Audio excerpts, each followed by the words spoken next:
Man, been doing great. Been, as you said, getting back in the community, making my footprint where I can. Hopefully, help some people out, become the best version of themselves. And really, off season's been great. But looking forward to training camp coming up here next week. Yeah, I was reading about it. Tell me a little bit about this new state of the art gym. Yeah, so really with my foundation, the Austin Ekeler Foundation, we're taking tangible resources, putting them back into the community, whether that's upgrading something that's already there or replacing something, or even putting something that's maybe hasn't been there.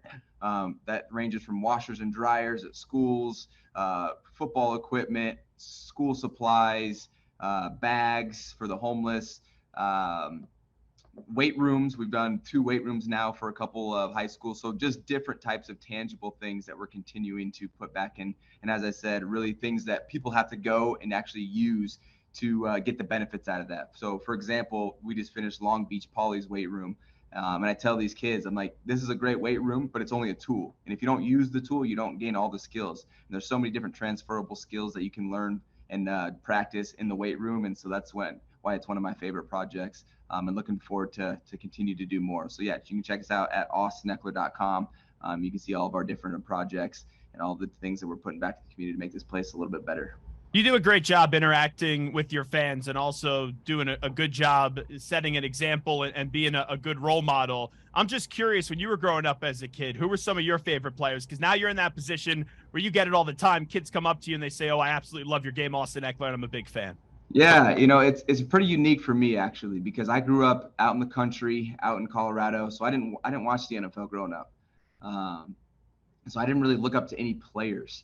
I didn't even think about the NFL. I didn't know I was going to be in the NFL. I have this new story. I've been doing some speaking, and one of my taglines is how I accidentally made it to the NFL, and that's really what happened. It wasn't necessarily an accident, but more of a result of the work that I was putting in. I was continuing to build up my capacity and the mental spot and the aspect and the physical aspect in the weight room, and then on the field and in the sports that I was playing, and I was able to continue to build it. And so what I looked up to and who I looked up to were people that were just doing that, like who's continuing to progress. Like I really looked up to a concept more than an actual individual, if that makes sense.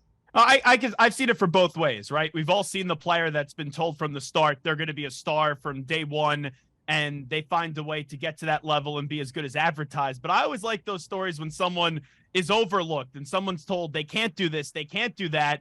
And that chip and that motivation is always just sitting on your shoulder, and you keep on proving people wrong, which makes a great story. Yeah, and for me, I never had like people saying you won't make it, but it was more so the actions of the next level. For example, going into college, I had 0 Division I schools come talk to me. So it wasn't like people were telling me, "Oh, you can't make it." It was just it wasn't an option. Yeah. Like they're showing me with their actions. No, you're not good enough.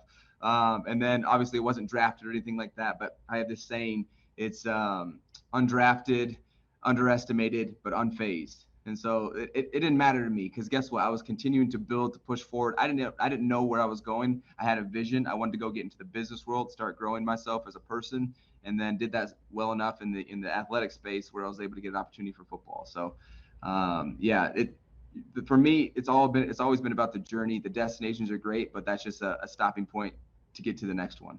Austin Ekeler here with us. What do you take from last season? We all know how it ended, but how do you guys grow from what occurred in the playoff game last year? Yeah, our season there was a lot of ups and downs, and that's what the NFL is. And why is it up and down? Well, it's because inconsistency, and we're trying to find consistency. And there's a ton of different reasons why you might be or might not be consistent. And look, we have another opportunity to go out there and try to prove that we can be consistent. We have playmakers that can take us all the way. We have shown how high of a level we can play at. We've also shown a low level that we can play at. That was last year. This is a whole new year, so we have a whole new opportunity. And on paper, for the past few years, we look pretty good. Again, this year, we look great on paper. All right, let's go out there. Now, can we play to our potential? Can we keep guys healthy? And our guys playing up to that expectation, our coaches coaching up to that expectation, because that's what it comes down to. It's a whole organization, our fans showing up, supporting, like all that from top down, community, everybody. It takes everyone to get this thing done. And, that's what I love about this game is we're all individuals, but we all have our own piece. I have opinions on Brandon Staley. Fans have opinions on Brandon Staley. You talked about the coaching component of it. You get to see him day in and day out, right? You have the player's view. What is the player view on your head coach? Yeah, my view on him is this man, he's going to bring in all of the different strategies. He's going to set it up. He's going to have this man. So I swear this man sleeps and drinks and eats football because I love his team meetings. His team meetings, he breaks it down to a very basic level where he's talking about his wife. He's like, Amy could make this pass. Look, this is a cover two. They're leaving the flat open, and he's breaking it down. He's making it entertaining, but he's super strategic. Very sophisticated, understands the concepts, the tendencies. He understands the statistics, and he plays off of those. He'll be, hey, we're in the red zone. We got this coverage. Is this down a distance, this much time? Higher probability we're going to be a man type of thing. Like he knows that stuff. And it's on the spot. So this man has proven himself as a head coach to me that this man understands the in and outs of offense. He knows all the offensive plays, even though he's the, defensive guy. And so he's definitely earned my respect. And then, it comes down to the other coaches too. We have to have a good supporting cast, right? He's not calling the offensive plays. So he's relying, on our offensive coordinator. He's relying on our other guys to make sure that everyone is in the right spot at the right time, and us as pros to make sure we're getting it done. Yeah, coaches, I'm excited to go back and play for him. He expects good things, big things. If you don't live up to those, he calls you out. I remember he was calling out Joey one time. He's like, this is what I saw in training camp. This is what I saw today. This is what Joey's level is. Like, he's not afraid to do it. He'll call me out. He called me out last year a couple times. Me and the O-line, we got to get our run game struggled. And so he'll put you on the block. And guess what? You're in professional sports. Like, you got to be able to step up and understand that you're going to get called out because you have a high expectation, and that's what I want. And that's the environment he gives us. So I love it. Austin Ekeler here with us. We all know you guys have the talent. You talked about an offensive coordinator. You have a new one in Kellen Moore. Just what do you think he'll bring to this offense here in 2023? Yeah. What I've learned about the NFL is, you can have different guys who have different tendencies and things like that, but it comes down to your team because your team's going to decide what your strengths are, what you can and can't do. And then guess what? Your coaches are going to have to adjust to try to bring out the best in that. And so what we have is we have different playmakers. We have me. You can put me all over the field. Receivers just brought in Quentin, Q. He's our first round pick. So excited to see him.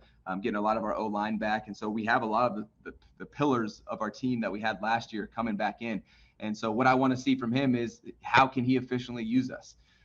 That's what it comes down to, because sure, he can have his philosophies and everything. That's great. But guess what? Does that mesh with us? And if it doesn't, how do we adjust so it does? So I've only been in there 2 days during mandatory minicamp. I was there for OTAs or anything like that. But just in those 2 days, I love his meetings. He brings in outside concepts, talking about basketball, talking about life. And I love when people can make the sport more than just, hey, where's football. Let's bring in different types of concepts to help people understand, to make it more entertaining so I'm not falling asleep in your meetings. So that's a plus. And so, no, I'm excited. He's got some energy too. So that's always good. I love energy from our coaches out there. And so it's going to be fun. Austin Ekeler here with us. I saw the other day that Tyreek Hill said he wants to put up 2,000 yards this year and win a Super Bowl. And when I first saw that, it's not just because I knew you were coming up on the show. I said, man, Austin Ekeler's been close, 1,000 yards rushing, 1,000 yards receiving. Do you think that you're knocking on the door of maybe going on out there and putting up 1,000 yards, not only running, but also catching the ball in a single season? Look, I always am really hesitant on putting out those types of, declarations. So for me, it comes back to the concepts. Like, you're going to get everything. You're going to get every ounce of effort that I can put out there. Do I want to do that? Yes, that's the standard that I've set that I can do. But I'm not going to come out and say I'm going to do 2,000, and do all that. But to each is their own, So if he's going to do it, let's see it. I'm excited. He's a great player. He has that definite potential. He's got that ceiling that he can go and push. And so I'm excited to see it. But for me, I have a standard too. I've been playing pretty consistent for the last 2 years. I better go out there. I better be having a bunch of all-purpose yards, and I better be scoring a lot of touchdowns. And I'll just say for you, the reason why I don't think it's going to happen, you guys just have too much damn talent on that team. There's only one ball, That's a lot with all the receivers you have and then the deep running back room. Man, they would really be making the case for you to get a new contract if that was the case this year. I mean, that's my job. My job is to go out there and make that case for myself, right? I've I have a lot of odds stacked against me. We do every year as football players. There's injuries, there's your age, there's right, like expectations. There's new competition coming in every single year. I'm not shying away from competition. I tell these young guys every year, you come try to take my job. Come try to. You can try, because guess what? I'm doing everything in my power for you not to be able to take my job, and I'm going to continue to run and play at a high level and be consistent. And so if you can earn that, that's good. You earn your own reps. But at this point, I'm trying to eat them all up. Even though we do have talent, because that's what it is. That's how we get better as a team. And so, yeah, maybe the odds aren't in my favor, but yeah. I mean, I'm not looking at odds. I'm looking at myself. Look at yourself in the mirror, and that's where you start. Absolutely love that answer. Austin Ekeler here with us. So, today for players that were franchise tagged, it was the deadline to reach an extension to get a new long-term contract. Your contract situation has been well publicized this offseason, but for guys like Saquon Barkley, Josh Jacobs, and Tony Pollard, they didn't get deals. Just as someone that has been in a similar position looking for a new deal, just how did you react to today's occurrence? Yeah, I've been pretty vocal about this just because, it's not good for our running back market as far as capital coming in. It's putting like a ceiling on it. There's no new contracts being made. There's no new comparables that are actually relevant because there's been a set number set on guys. And so, it's from a player's aspect, we have no control of that. I have no control. So really who we want answers from is the ownership. Like, why are you doing this? What's the reasoning? Like, give us, like, you aren't interviewing them about it. Like, how many owners have you talked to about this? Zero. And so that's who we got to hear from. I know they ain't going to say anything either, because for whatever reason, right, they got this thing going on where it's like a new trend. Like, oh, let's not pay these guys. I don't know. Maybe they're just testing us. Like, hey, let's see what happens. But, you poke the bear, and, you're going to make us have to do something. You're forcing us to be in a situation where, look, we are trying to fight for value. I understand they're trying to fight for value to, make sure, hey, let's try to get the most out of we can at the cheapest, and then we can spread and maybe pay the quarterbacks even more. But guess what? We're out there carrying the ball for you 400 times a year, right? Scoring all your touchdowns, and all the press around fantasy, right? Don't say we don't sell jerseys, all that stuff, because we're doing that too. We're making a big impact. So I don't see how they can justify not giving our guys contracts. They can bring up the injury thing. I don't care what position you look at. There's positions, every position gets injured. So that's what I would want to hear from them, is just kind of what's their logical reasoning behind it. And so for me, yeah, seeing these guys not getting, any contract, it's like, they've fell victim to the process that we've agreed upon, and the ownership is playing by the rules that we agreed upon. Whether it's right or wrong now is for us to decide, because there's different ways that you can skew things to be in your favor and not in your favor. It's just business for them. It's just business for us too. So, we've seen guys hold out in the past. It wouldn't surprise me if that's another thing that's going to be happening now, or hold in, I guess you say, whatever these, like, I don't know. It's just putting a lot of pressure on us with not a lot of information. And with your current situation, I know that they gave you permission to seek a trade this offseason and see what was out there. Were you ever close to getting dealt and not being on the Chargers? No. And that's because I came with a lot of baggage. You were going to have to trade some high picks for me. The Chargers, they weren't going to let me go for anything that wasn't up there. So they saw my value there. It's funny how when they allowed me to trade, they're like, okay, but we want you to get these types of picks, which were not low picks, but we're not going to pay you like you're that type of player.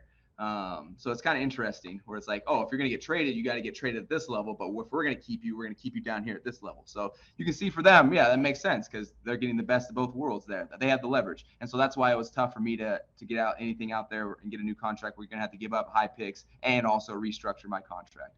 And so that's just, being transparent on my situation. And look, I signed my 4-year deal. I'm very thankful to have an opportunity to continue to play. And go out there and play at another high level again. But now there's just more pressure on me because I have no guarantees, and I will be a free agent after this year, unless, there's something gets done during the year, which could be a possibility. Can you get franchise tagged at the end of this year, or was there something reworked in your contract to prevent that? I can get franchise tagged. Yeah, because that's like objectively looking at that. I was curious about that. That's where I think this is going to go to, because they're not just going to let you walk for anything. It depends. We'll see. Wrap it up with Austin Ekeler. Let me just ask you about your quarterback and Justin Herbert. I'm a huge fan of Justin Herbert. I see some people say that he's overrated. I don't really get those comments. When you hear stuff like that, just what do you say to people that believe Justin Herbert, with what he's done his first 3 years in the league, is overrated? Yeah, he's been in the league for 3 years, and I think we've had this new era of quarterbacks, and so the comparables are pretty great. It's great for the game. When we get a lot of these stud quarterbacks in because they're flashy, right? They make good runs. They sell a lot of jerseys. They're relatable to the younger crowd.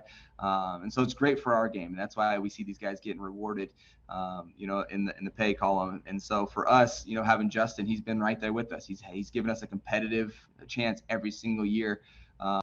Even going into our first year, giving us opportunities to make it to the playoffs and to make a run. And so for us, it's great having him. It makes me excited to be on the team because I'm like we have, if you don't have a quarterback that's, top in your division, especially our division, where we got Mahomes over here. And so we got, the last year's world champ. So I'm excited to play with him.